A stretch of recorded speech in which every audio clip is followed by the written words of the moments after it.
Atos dos Apóstolos, capítulo 2. Quando chegou o dia de Pentecostes, estavam todos reunidos.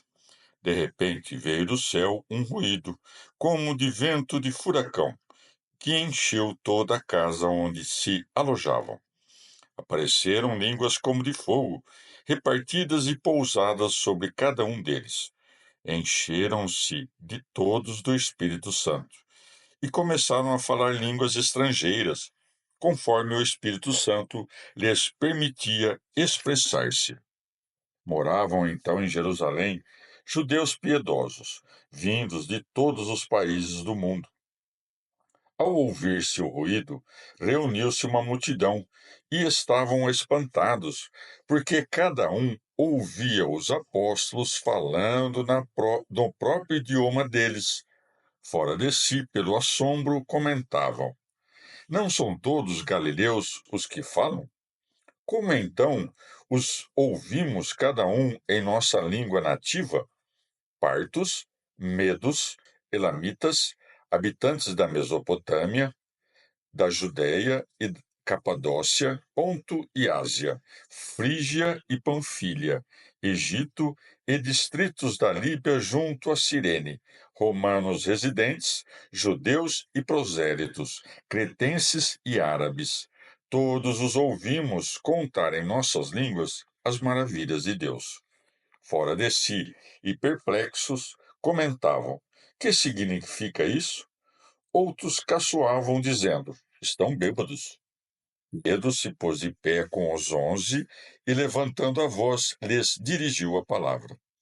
Judeus e habitantes, todos de Jerusalém, sabei-o bem e prestai atenção ao que vos digo.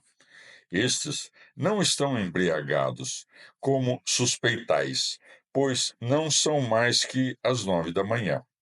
Mas está se cumprindo o que o profeta Joel anunciou. Nos últimos tempos, diz Deus, derramarei meu espírito sobre todos. Vossos filhos e filhas profetizarão, vossos jovens verão visões, e vossos anciãos sonharão sonhos. Também sobre meus servos e minhas servas derramarei meu espírito naquele dia e profetizarão.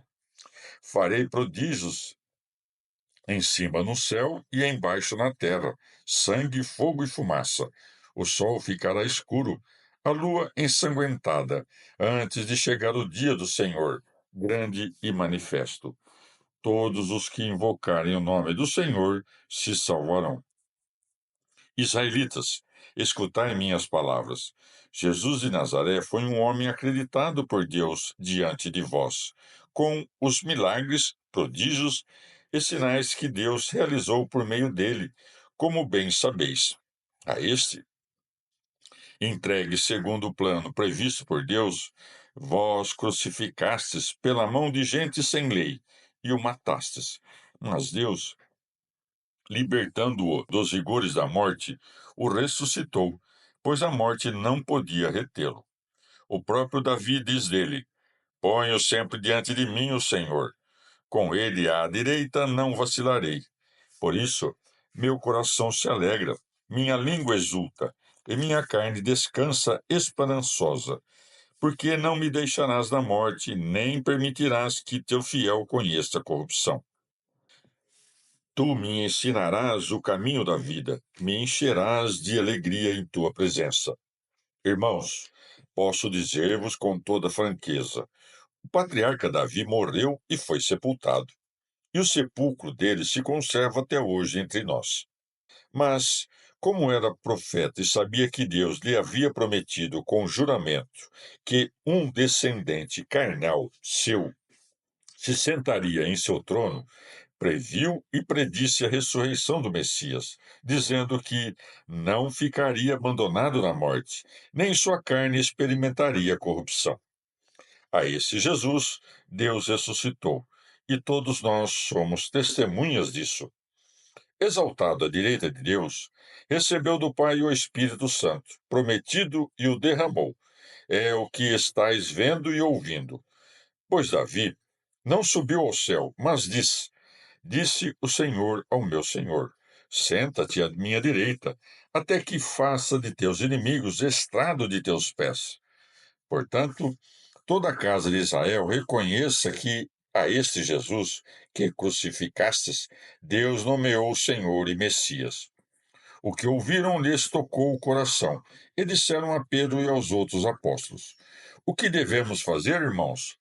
Pedro lhes respondeu: Arrependei-vos e batizai-vos, cada qual invocando o nome de Jesus Cristo, para que sejam perdoados os vossos pecados.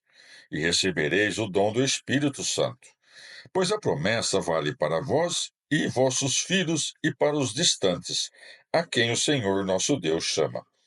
Com muitas outras razões, os conjurava e exortava, dizendo: Salvai-vos, afastando-vos dessa geração pervertida.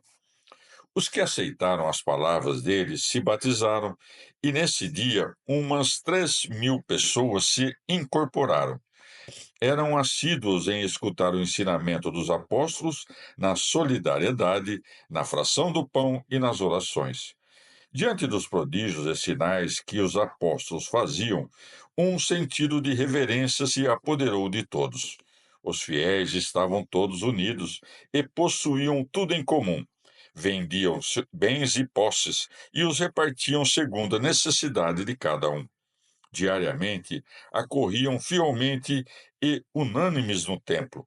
Em suas casas partiam o pão, compartilhavam a comida com alegria e simplicidade sincera. Louvavam a Deus e todo o mundo os estimava. O Senhor ia incorporando à comunidade todos os que iam se salvando. Palavra do Senhor.